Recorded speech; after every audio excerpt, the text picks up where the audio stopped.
SoundHound AI stock just went into overdrive again, going up over 23% on Friday. Now this puts the price trajectory back on a parabolic path, which sounds good in the short term, but it puts the stock at a risk of collapsing.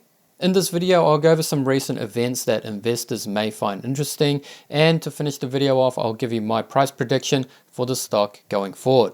As always, this isn't financial advice and it's for entertainment purposes only. So on Thursday, SoundHound CEO Kevin Mahaja and his CFO Nitesh Sharan shared the stage at the Barclays annual Global Technology Conference in San Francisco. They talked about how SoundHound is providing value to its customers, particularly in the quick service restaurant industry, mentioning increased order accuracy, quicker order times, and perhaps surprisingly, increased order value.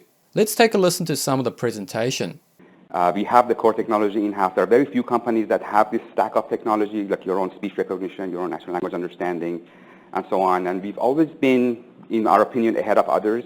We were the first, for example, back in 2015 to show very complex and compound queries that really delighted our audience. And we continue to innovate.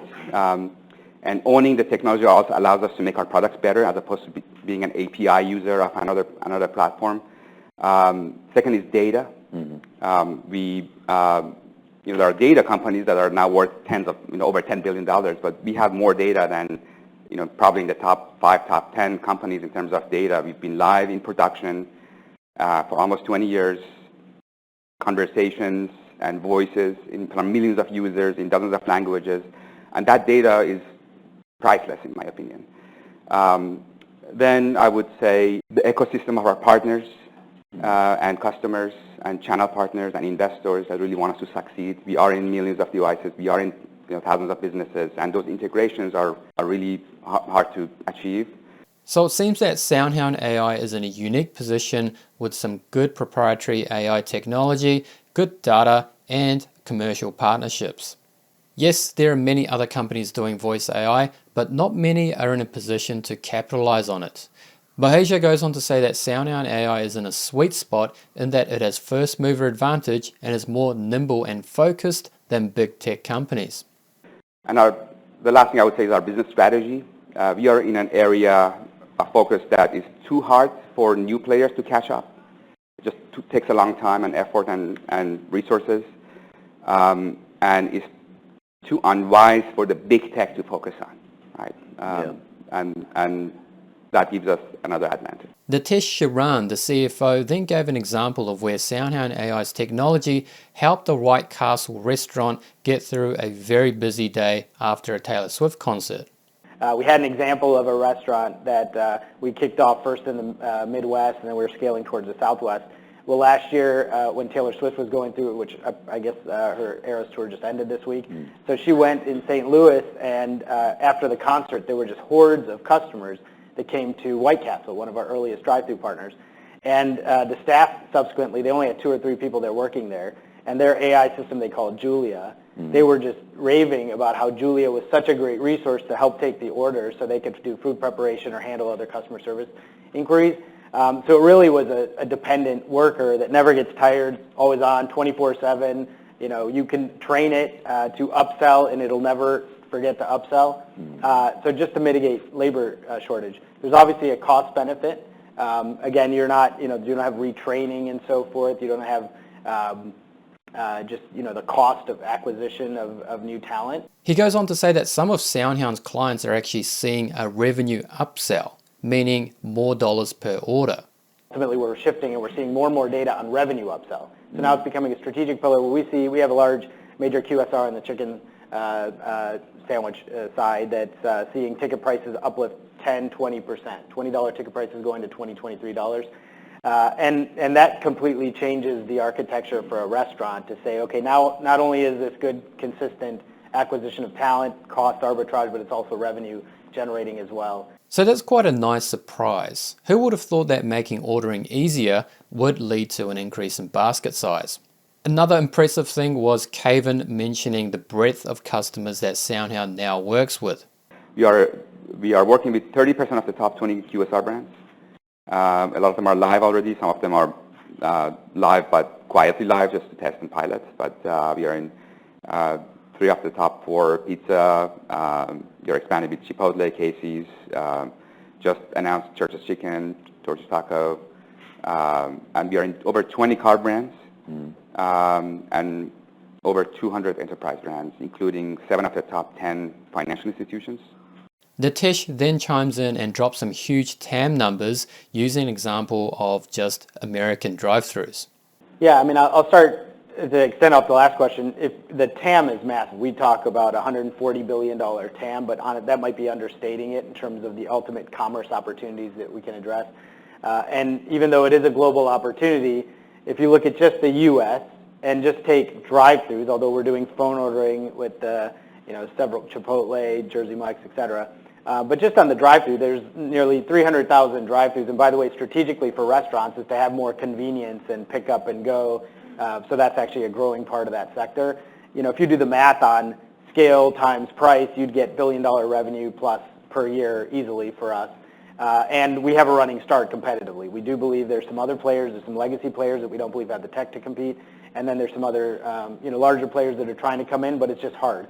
So we have a real strong running start, deep competitive moat, in a massive TAM. So just that one vector is a massive opportunity. We're a smaller, early-stage public company. We want to catalyze and do successful things and then go to the next successful thing.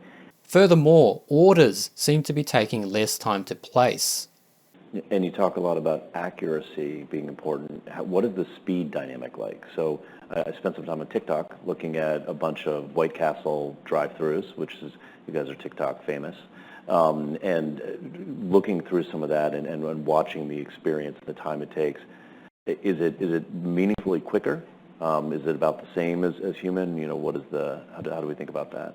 And you can, to give you a sharp anecdote in drive-thrus, we've seen data now with some of our partners where 72-second sort of typical order is now going down below 60 seconds. So from the throughput point on speed, we're already seeing commercial benefits. And then you can think of the visual point Kayvon just raised. Instead of having to say, would you like to add some dessert with that, you can just flash up like a sundae and just human behavior. You're just like, oh yeah, maybe I'll get that sundae. And it doesn't take any increased time.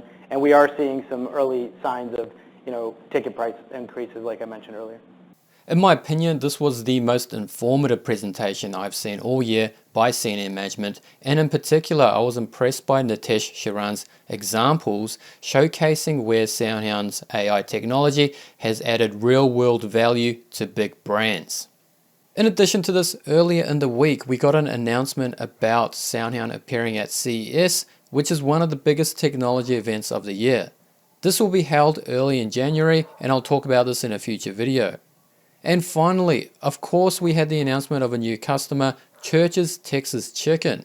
I've already talked about this in a previous video, so I won't spend much time on it, but a brand with over 1,500 stores worldwide is a big win for SoundHound. Alright, let's now take a look at this week's price section so that we can see where we're headed next. As you can see, we had a bit of a dip the first few days, which shook out a lot of holders. Now, in my last SoundHound video, I said that the stock price will move in one of three ways: the bullish case, the neutral case, and finally the bearish case. I was expecting the neutral case to unfold, whereby the stock sort of doesn't really do much for the week, but I guess I was wrong, as the stock rallied nearly 24% on Friday to close the week up over 12%. If we look at the weekly chart, we see that this is the highest weekly close on record. And if we stay near the IPO, it looks like the all-time high is at $18.14, which is less than 8% away from the last close. And the way that the stock is currently moving, it looks like we're going to get to that all-time high next week. Now, if we reach $18, which is my current price target, I'll have to upgrade it to somewhere in the 20s. More on that next week. Adding fuel to the fire is the still high short float at over 25%. Now, this is about 2 weeks old, but I would hazard a guess and say that it's likely a little lower currently, but I have no doubt that there's still some shorts left to be squeezed. Now, SoundHound actually went up significantly on Friday, which was a weak day for the broader market. All of big tech was down, and in fact, Nvidia was down more than 2%. When a stock is behaving stronger than the overall market, like SoundHound is right now, it's almost always a bullish sign. The technical term for this is relative strength, and it's an indicator I use when momentum investing. I want to buy the strongest stock relative to the market, and SoundHound ticks all the boxes currently. Anyway, this sounds great and all, but I want to bring to your attention something alarming. Have you noticed how SoundHound has more than tripled in little over a month? Well, that is indicative of parabolic price action. This is great while the stock is going up, but when it tops out, a sharp reversal may result, leading to a spectacular crash. An example is Tilray back in early 2021. In the span of just a month and a half, it went up from $8 to over $65 at its peak. If you look closely, you'll notice that it was going up strongly until the last green candle where things just went absolutely crazy. In this week, the stock more than doubled before crashing intraday to finish more than 50% lower. Now, unfortunately for Tilray and its investors, it never reached this high ever again, and the stock is nearly worthless now, trading at just over $1. I know I sound like a negative Nancy when I bring up bad examples like this, but I want to go into the next few weeks with an open mind because volatility can strike at any minute. On a positive note though, if we get a slight pullback next week, it could normalize the price action and temper the animal spirits somewhat. So let me now lay out what I think will happen to SoundHound AI stock next week. By the way, this is not financial advice and is my uneducated guess, so please take it with a grain of salt. I think SoundHound will rise more than 10% on Monday, followed by a sharp pullback on Tuesday and Wednesday, and then once we get the Fed rate cut on Wednesday afternoon, we should see a recovery in the share price. Of course, now that I've said it, I'm probably going to be wrong. But to be honest, I don't really care because I'm just holding. I'm not selling and buying the stock. I'm not trading the stock. So whatever happens, happens. And when the time comes to sell, I will probably sell a majority of my position, but I don't think we're quite there yet.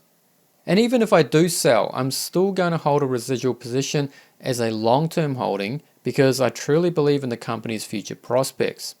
So to conclude, I am still holding onto SoundHound stock. I do want to see a pullback or a retracement next week. Otherwise, things could get a little crazy, so brace yourself. If you like this video, please hit the like button and subscribe to my channel for more SoundHound videos.